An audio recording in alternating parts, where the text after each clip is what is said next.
Libya নিয়ে 9 মাস ধরে নিখোঁজ রাখছে। আমার স্বামীর সাথে আমরা 9 মাস ধরে কথা কইতে পারি না। ওরা যোগাযোগ করাই দিবে কই, কিন্তু আমগুলোকে যোগাযোগ করাই দেয় না। আমরা যদি কোনো কিছু করতে যাই তাহলে ওরা আমাকে হুমকি দামকি দেয়।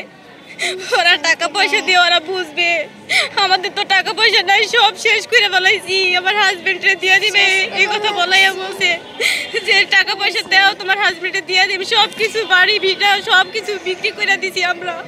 রাশেদ খান ও টুন্নু খান এবং তারা আমাদের সঙ্গে কন্ট্রাক্ট হলো 18 লাখ টাকা পৌঁছাইব ইটালি, কিন্তু আমাদের সঙ্গে কন্ট্রাক্ট হওয়ার পরে 8 লাখ টাকা প্রথম নিছে। এই প্রথম বৈশাখ মাসের 1 তারিখে, এবং তারা আমাদের টাকা নেওয়ার পরে এটা বললো যে এই আমরা ভিসা আইলে আবার টাকা দিতে হবে 10 লাখ।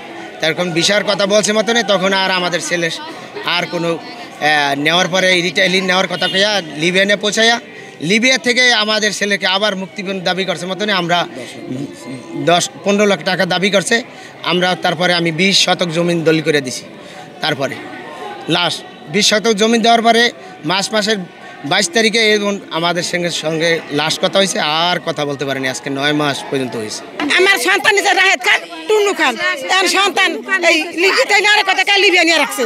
আমার টাকা দিচ্ছে 18 লাখ, বুঝছেন? এখন সন্তান নাই, 9 মাস যাবত সন্তানও নাই। তো সন্তানটা বাঁচতে আছে না মরিয়া গেছে, কোনো খোঁজ খবর কিচ্ছু নাই স্যার। আমরা পথের ভিখারি বানাইছি, আমাকে আমার গরু বাস কিচ্ছু নাই, আমরা পথের ভিখারি হন স্যার। আমরা চাই সন্তান, আমরা চাই রাহেদ টুন্নুর ফাঁসি চাই।